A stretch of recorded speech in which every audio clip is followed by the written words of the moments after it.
30 intriguing facts that you didn't know about GTA Online. Unequipping the double action revolver will give you a pretty cool animation. All you have to do is, like I said earlier, unequip your revolver and then you get this animation. There aren't that many weapons in the game that you can get a unique animation, but there is another weapon such as the Switchblade where you can get another cool animation. Unfortunately, I do not have gameplay of that, so I cannot show you guys. Did you know that the regular Cargobob is much louder than the Cargobob Jetsam?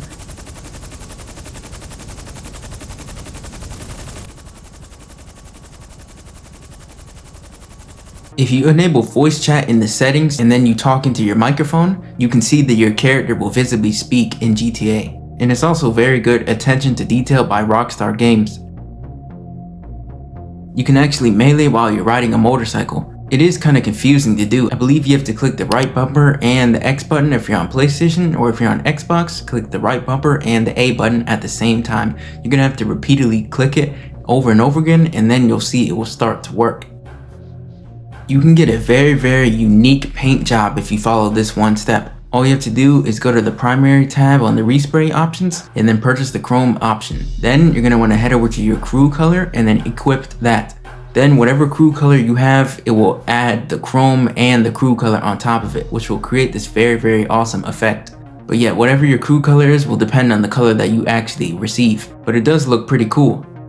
Did you know that you can remove any radio station that you do not like in GTA Online? Just open up your interaction menu and then scroll all the way down to the preferences tab. Then you're going to want to look for the radio station favorites option and then select that. Then just remove all the radio stations that you do not want. And that's it, guys. It's literally that simple. The signal bar on your in-game phone will represent your connection to the game server / other players. If you go into invite only session, you can see the connection is basically non-existent because there is no other player in your session. But once you go to a regular public lobby, you'll be able to see the status bar increase. This is a pretty cool attention to detail from Rockstar Games, and it also makes the game much more realistic. I originally thought this was determined by your in-game service or something. If you shoot the left of the vehicle, which is the gas cap, you'll be able to immediately, almost instantaneously blow up a vehicle. It only takes a couple shots from a carbine rifle. The stronger your weapon is, the faster you'll be able to easily blow up these vehicles.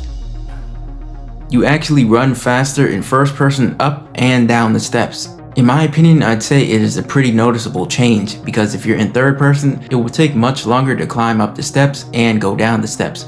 But once you enter first person mode, you'll be able to see a very noticeable difference.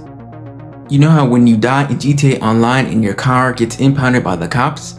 Yeah, well, instead of manually driving to the station yourself, all you have to do is call your assistant, and then you'll be able to request your vehicle from the impound lot, which means that your assistant will bring it to you. Now, unfortunately, this will not work if you are registered as an MC president, but if you are registered as a CEO, or if you're not registered at all, then you'll be able to call your assistant and they will be able to bring your vehicle. But yeah, this will save you guys a ton of time. Sometimes when you're driving around the map in GTA Online, you may be able to see these armored trucks around the map. Unfortunately, in the gameplay, it didn't let me drive it for some reason, which is very strange. And these do look a little bit different than the regular Union Depository vans. You can roll down your window in GTA Online without actually shooting it or breaking it. All you have to do is select the unarmed fist thing in your weapon wheel and then click your left bumper if you're on controller to aim out the window. Then after you do that, you'll see the window has rolled down somehow. Not sure how this works because it doesn't make any sense how you can just aim your hand right out the window and then the window would just roll down. That is kind of strange.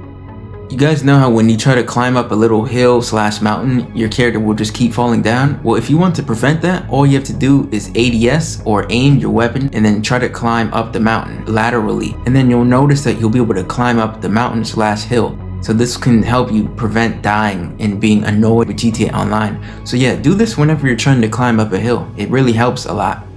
When you're driving your Oppressor Mark II, it is actually faster when you're driving it on the ground because you're able to go up to 130 miles per hour. Compared to if you fly up in the sky, you're only able to go 109 miles per hour, which is much slower. That's also 20 miles per hour slower. So yeah, you're gonna be able to go way faster if you're on the ground. This one may not matter that much because most people have money in GTA Online, but it's actually 5% cheaper to customize your vehicle inside of your auto shop, meaning you'll get a 5% discount on everything else. Compared to if you go to the Ellis Customs, it's going to be a little bit more expensive.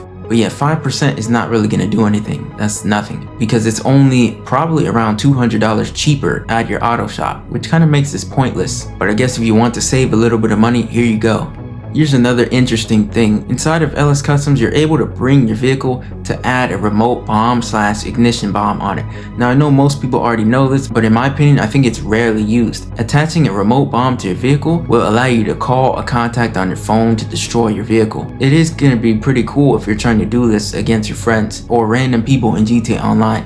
Unfortunately, you will lose $1,000 because your vehicle has been destroyed, which I think is not bad because you don't have to pay as much as usual. The Half-Track's front windshield is 100% bulletproof, so literally no one will be able to shoot you while you're in the front, even though it's visibly, open in the gameplay. But for some reason, NPCs are unable to shoot you from the front, which makes this vehicle completely bulletproof from the front. And I believe it's also fully bulletproof from the back also. So yeah, it's going to be very hard for people to shoot you out of this from those specific angles. I'm sure a lot of OG Day 1 players from GTA Online know this already, but this next tip has something to do with the tank. So all you have to do is drive your tank right up to, a telephone pole or a tree, and then hit the cannon with the tree. Then you'll notice that the tank might start to flip over and gain some airtime. It does give you a pretty cool effect because sometimes you'll be able to launch up into the sky super duper high. Although it is super rare, it can happen, but it is a pretty fun glitch. This next one's actually pretty useful in my opinion, and it's also very interesting. If you equipped your Up and Atomizer right before entering the Dune FAV or the Insurgent Pickup Custom, you're actually able to use it while you're inside of the car. But you have to enter through the passenger side first. So just enter the passenger side of the vehicle, and then once you get into the driver's seat, you'll be able to use your Up and Atomizer, which is very, very strange because you cannot normally use this weapon while you're inside of normal vehicles. And it also actually works. I'm surprised it does because I really thought it wasn't going to work. The snorkel on the Squatty car vehicle from the Cayo Perico Heist DLC is actually able to stay underwater just for a little bit. It will not work in the actual, sea or ocean, but it will work in locations like this canal over here or areas with much shallow water. Just don't go too deep down in the ocean or else your car will just stop working. If you go to the clothing store and purchase a biker suit, you're actually able to withstand much more damage when you fall off your bike if you have this equipped, compared to if you didn't have it equipped, you're gonna easily die faster. But with this, you're actually able to survive much longer, which makes it pretty cool because it's very easy to fall off a bike in GTA Online. But yeah, it just gives you a little bit more health. Not literally, but in terms of not dying immediately. Inside of the Pacific Bank, if you head over and then make a left, you'll see this clock right here. It actually is in sync with the real in-game time. So whatever time it is on your phone, it's literally going to mimic the same exact time on this clock right here, which is very, very cool in my opinion. Even though it's not really useful, it's a cool fact to know.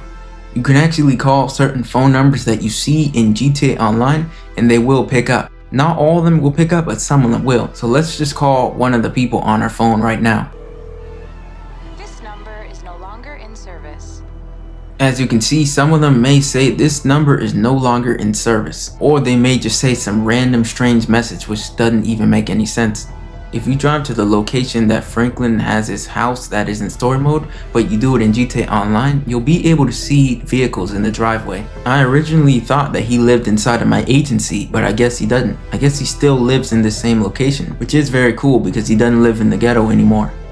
If you go into your bunker mid-transformation with your Toreador vehicle, you'll actually be able to keep your fins out on the Toreador. Unfortunately, you cannot use boost while you're inside of this, bunker, which does make sense because if you were able to, then the game will probably crash.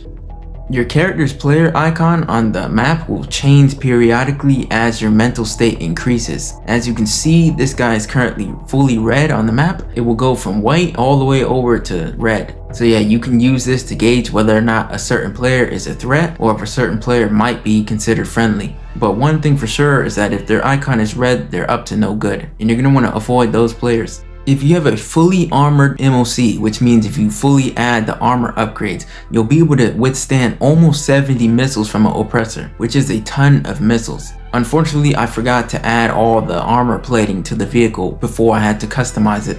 But yeah, if you have it fully armored, you'll be able to withstand 70 missiles, specifically from a homing launcher or an Oppressor Mark II. It cannot be from an RPG because RPGs are much stronger than homing launchers. This vehicle is basically indestructible, and it's also impossible to get shot from the back. For some reason, the Sparrow is unable to get locked on to the yacht defenses. If you take a regular helicopter while the yacht defenses are currently enabled, it will immediately blow up. Honestly, I think this was intended because maybe, when you're doing the Kosaka preps for the Cayo Perico heist, maybe they did it so this wouldn't trigger it and it would destroy your plane. I think it's a good thing that they didn't add this.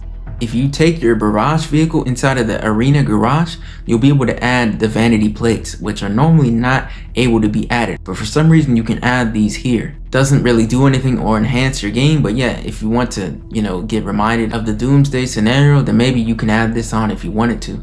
The higher you fly your plane, the faster it will go, and you'll get a huge speed boost. So yeah, you're gonna want to fly your plane at a much higher altitude so that you'll be able to fly faster. This is going to help you a ton, especially if you're driving around the map and you're trying to get across the map as fast as possible.